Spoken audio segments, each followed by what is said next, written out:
Hello दोस्तों, मैं अपराजिता लेकर पेश हूँ रविंद्रनाथ टैगोर की लिखी 21 सर्वश्रेष्ठ कहानियाँ।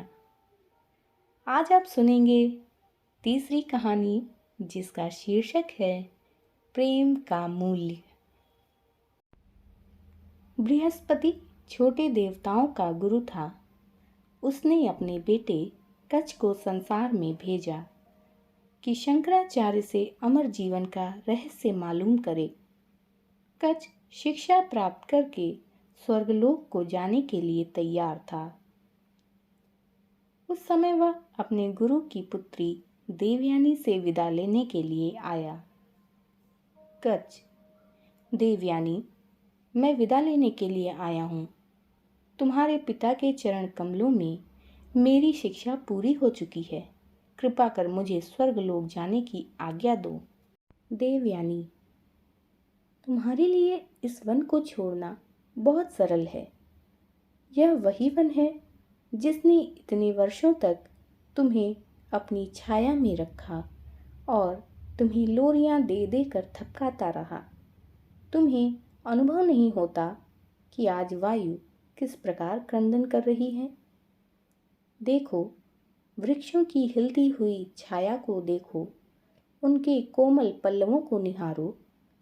वे वायु में घूम नहीं रहे, बल्कि किसी खोई हुई आशा की भांति भटके भटके फिर रहे हैं।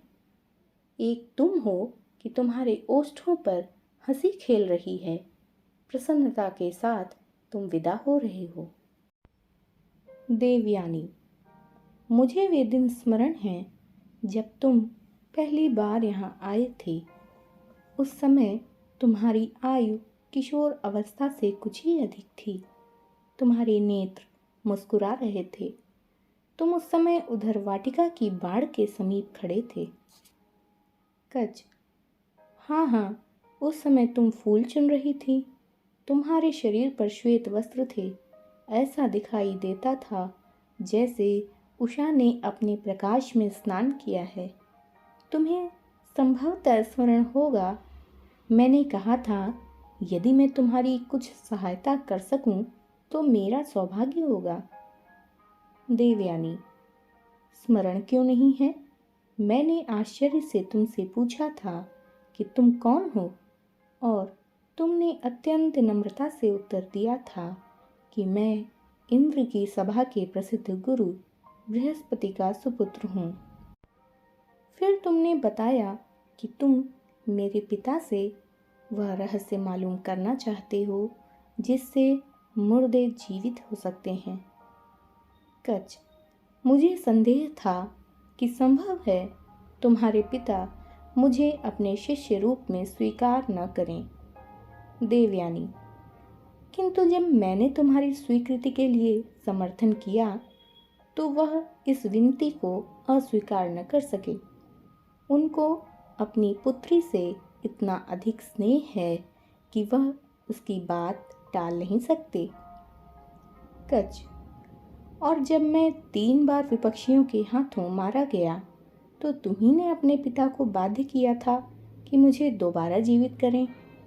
मैं इस उपकार को बिल्कुल नहीं विस्मृत कर सकता। देवयानी, उपकार? यदि तुम उसको विस्मृत कर दोगे तो मुझे बिल्कुल दुख न होगा। क्या तुम्हारी स्मृति केवल लाभ पर ही दृष्टि रखती है? यदि यही बात है तो उसका विस्मृत हो जाना ही अच्छा है। प्रतिदिन पाठ के पश्चात संध्या के अंधेरे और शून्यता में यदि असाधारण हर्ष और प्रसन्नता की लहरें तुम्हारे सिर पर बीती हों तो उनको स्मरण रखो। उपकार को स्मरण रखने से क्या लाभ?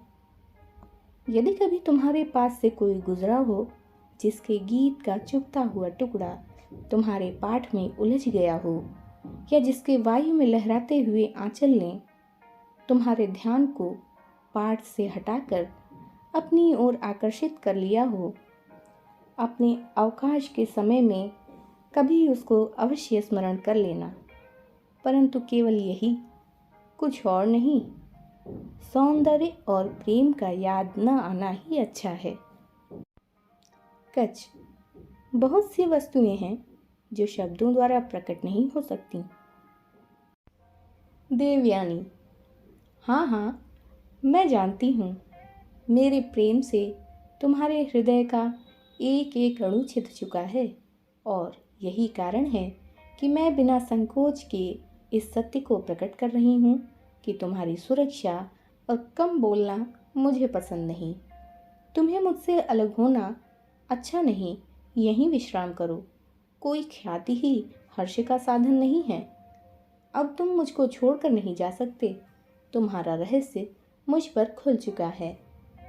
कच: नहीं देवयानी, नहीं, ऐसा न कहो। संध्या समय जब नदी पर अंधकार का वितान तन जाता तो मानो प्रेम अपने दुखित मौन पर छा जाता। तुम घास पर मेरे बराबर बैठकर मुझे अपने स्वर्गिक गीत गाकर क्यों सुनाते थे? क्या यह सब काम उन षड्यंत्रों से भरी हुई चालाकियों का एक भाग नहीं जो तुम्हारे स्वर्ग में क्षम्य है? क्या इन कृत्रिम युक्तियों से तुमने मेरे पिता को अपना न बनाना चाहा था? और अब विदाई के समय धन्यवाद के कुछ मूल्यहीन सिक्के जो उस सेविका की ओर फेंकते हो जो तुम्हारे छल से छली जा चुकी है। कच: अभिमानी स्त्री, वास्तविकता को मालूम करने से क्या लाभ? यह मेरा भ्रम था कि मैंने एक विशेष भावना के वश तेरी सेवा की और मुझे उसका दंड मिल गया, किंतु अभी वह समय नहीं आया कि मैं इस प्रश्न का उत्तर दे सकूं कि मेरा प्रेम सत्य था या नहीं, क्योंकि मुझे अपने जीवन का उद्देश्य दिखाई दे रहा है। अब चाहे तो तेरे हृदय से अग्नि की चिंगारियां निकल निकल कर संपूर्ण वायुमंडल को आच्छादित कर लें। मैं भली भांति जानता हूँ कि स्वर्ग अब मेरे लिए स्वर्ग नहीं रहा।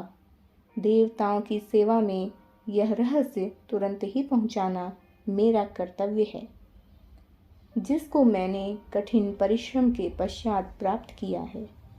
इससे पहले मुझे व्यक्तिगत प्रसन्नता की प्राप्ति का ध्यान तनिक भी नहीं था।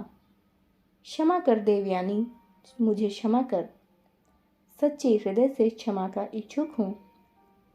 इस बात को सत्य जाना कि तुझे आघात पहुंचाकर मैंने अपनी कठिनाइयों को दुगना कर लिया है। देवयानी: क्षमा, तुमने मेरे नारी हृदय को पाषाण की भांति कठोर कर दिया है। वह ज्वालामुखी की भांति क्रोध में भभक रहा है। तुम अपने काम पर वापस जा सकते हो, किंतु मेरे लिए शेष क्या रहा? केवल स्मृति का एक कंटीला बिछौना और छिपी हुई लज्जा जो सर्वदा मेरे प्रेम का उपहास करेगी। तुम एक पथिक के रूप में यहाँ आए, धूप से बचने के लिए मेरे वृक्षों की छाया में आश्रय लिया और अपना समय बिताया। तुमने मेरे उद्यान के संपूर्ण पुष्प तोड़कर एक माला गूंथी और जब चलने का समय आया तो तुमने धागा तोड़ दिया, पुष्पों को धूल में मिला दिया।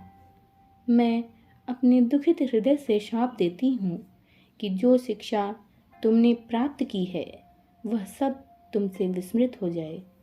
दूसरे व्यक्ति तुम्हारे से यह शिक्षा प्राप्त करेंगे, किंतु जिस प्रकार तारे रात में अंधियारी से संबंध स्थापित नहीं कर पाते बल्कि अलग रहते हैं, उसी प्रकार तुम्हारी यह विद्या भी तुम्हारे जीवन से अलग रहेगी।